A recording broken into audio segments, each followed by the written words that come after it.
언제나 필승! 예, 반갑습니다. 필승입니다. 반갑습니다. 자, 얼마 전에 건설주들 이제 좀 분석을 해드리고 있습니다. 신세계건설로부터 이제 시작해서 태영건설 이렇게 좀 오고 있는데요.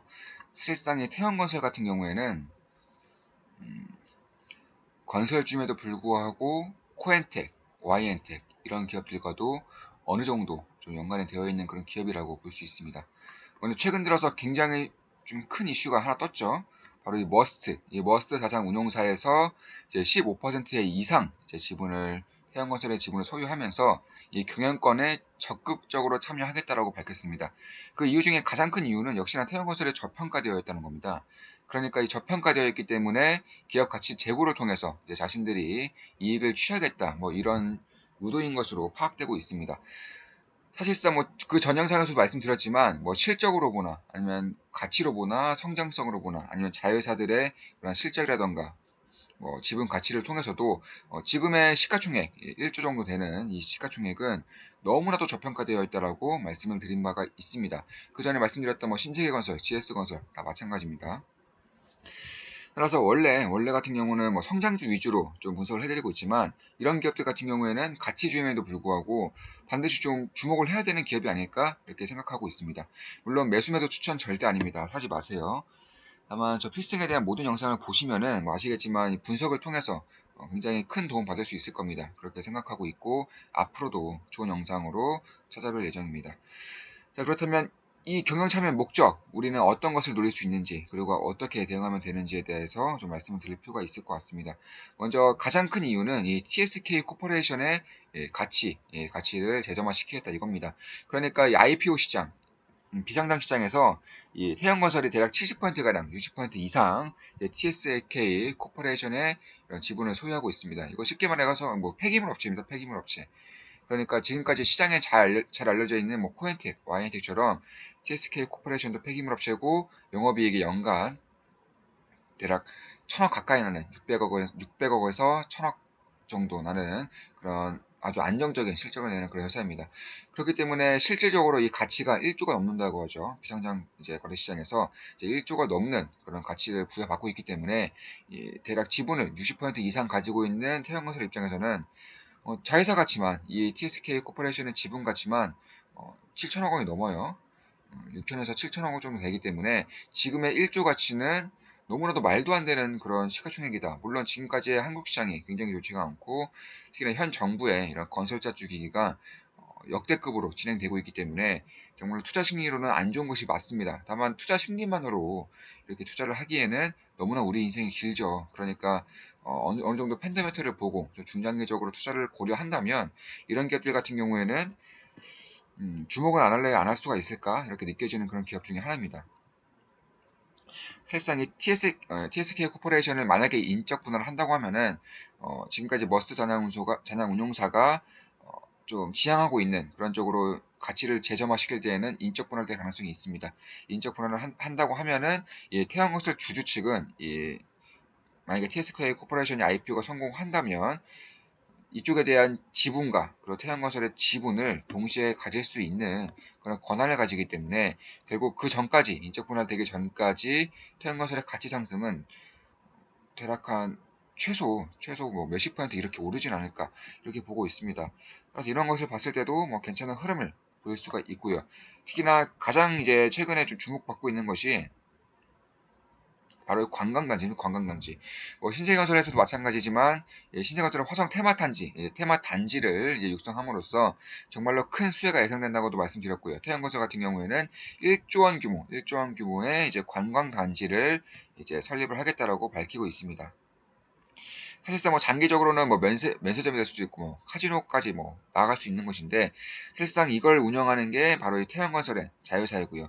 이것을 통해서 1조 원 정도의 이런 가치를 또 낼 수 있는 그런 사업에 참여하게 됨으로써 그 장기적으로도 지금의 시가총액 1조 원은 자회사 가치를 보더라도 그리고 뭐 지금까지의 건설사 수익만 해도 정말로 크죠. 이 보시면은 이 건설사임에도 불구하고 무슨 성장주 같아요. 무슨 4년 내내 매출이 성장하고 있고 영업이익도 4년 전에 비해서 대략 5배 이상 성장한 것을 볼 수가 있습니다. 그러니까 이런 것을 봤을 때 단기 순이익만 3,400억 원 이제 나올 것으로 예상되고 있기 때문에 이런 것을 보더라도 지금은 시가총액 1조는 좀 가당키는 한 것인가. 특히나 이렇게 안정적인 실적 성장이 나올 수 있는 것이 굉장히 뛰어난 뭐 TSK 코퍼레이션을 필두로 한 자회사들의 실적이 굉장히 좀 안정적으로 하반 경제성을 갖고 있기 때문에 건설사임에도 불구하고 경기 흐름을 잘 타지 않는 굉장히 안정적인 실적을 내는 건설사 중에 하나다.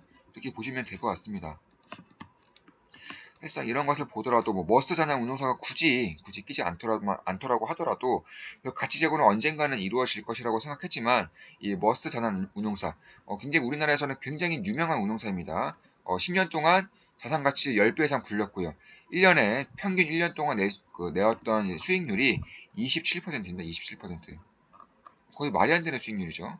워렌 버핏의 버크셔 해서웨이가 평균 수익률이 10에서 15%인 것을 감안했을 때 정말 이런 수익률을 가질 수 있는 운용사가 우리나라에도 있구나. 이것을 볼 수 있을 정도의 그런 수익률이죠. 특히나 국내 투자를 위주로 하고 있는데 최근에 국내 시장 어떻죠?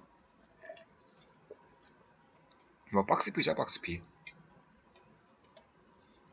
2017년에 잠깐 벗어나는 듯 했지만 그 박스피로 다시 돌아왔고 이런 식으로 박스피일 때는 사실상 롱 전략, 숏 전략이 동시에 이루어져야지만 그 실적을 수익을 극대화시킬 수 있습니다. 그런데 이 머스 잔향소는 숏을 치지 않아요. 그러니까 뭐 오로지 롱. 그러니까 우리처럼 현물 매수를 통해서 수익을 내는 그런 운용사이기 때문에 어떻게 보면은 진정한 가치 투자자로서의 그런 면모를 보이고 있는 운용사 중에 하나다 이렇게 보시면 되겠습니다.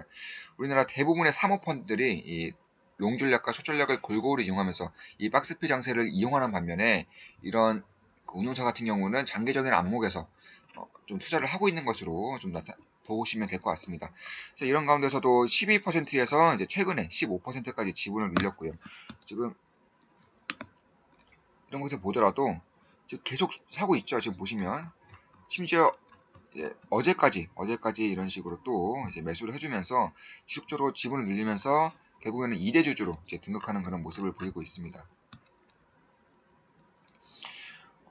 뭐 코엔텍 같은 경우도 지금 외국계 투자사가 운용사가 코엔텍의 지분을 매수를 하면서 지금까지 5배 이상 오르고 있습니다. 이런 것처럼 이런 훌륭한 가치 투자를 보이고 있는 그런 운용사들이 아니면 펀드들이 이렇게 지분을 공격적으로 매수를 한다는 것은 결국 어느 정도의 시그널이 될 수 있을 뿐만 아니라 결국에는 저평가가 되지 않으면은 이런 큰 규모의 운용사들은 들어오지 않는 그런 모습을 보이고 있기 때문에 이런 것을 보더라도 장기적으로 팬더멘탈이라던가 혹은 만약에 수급 심리가 살아났을 때는 괜찮은 수혜를 볼 수 있는 기업 중에 하나가 되지 않을까 이렇게 보고 있습니다.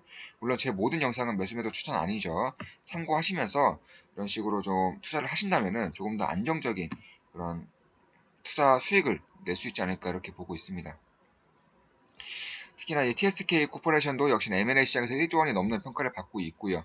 그리고 그 외에도 뭐 블루원, 태형 인더스트리에 대해서는 지금까지 뭐 방금 말씀드렸던 뭐 1조 원 가량의 이런 테마 단지라던가 이쪽에 대한 수혜를 분명히 볼 수 있기 때문에 이쪽에 대해서도 기대를 해볼 만하다. 그러니까 뭐 실적은 뭐 그전에 다 설명드렸습니다. 건설 쪽의 실적이라던가 건설사에 대한 그런 영업이익률 이런 것은 다 말씀을 드렸기 때문에 그것을 제외하고 보더라도 오늘 분석에서도 충분히 좀 가치가 있는 것들을 많이 보실 수가 있을 겁니다.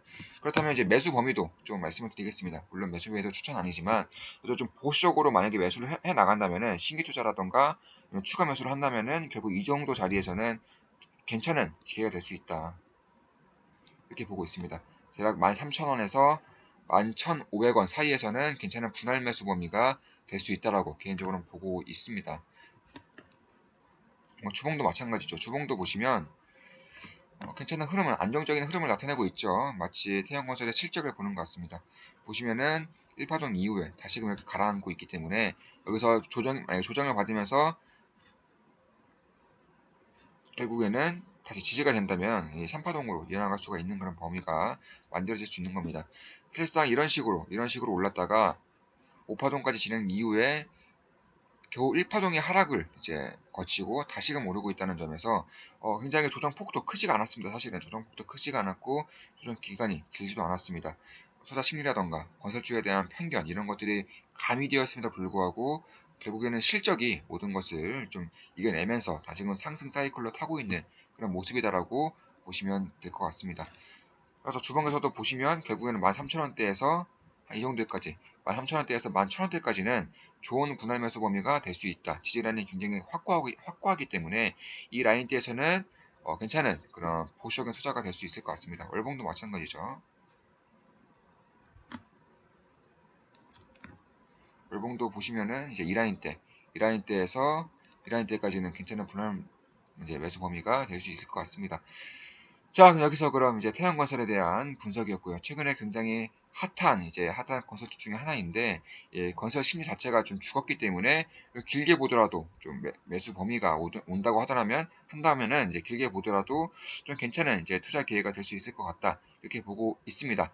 자, 태양건설에 대한 분석이었고요. 필승이었습니다. 구독 똑똑똑, 구독, 좋아요, 댓글, 구독. 족대꾸 주시면 감사하겠습니다. 댓글 많이 달아주세요. 자, 필승이었습니다. 필승!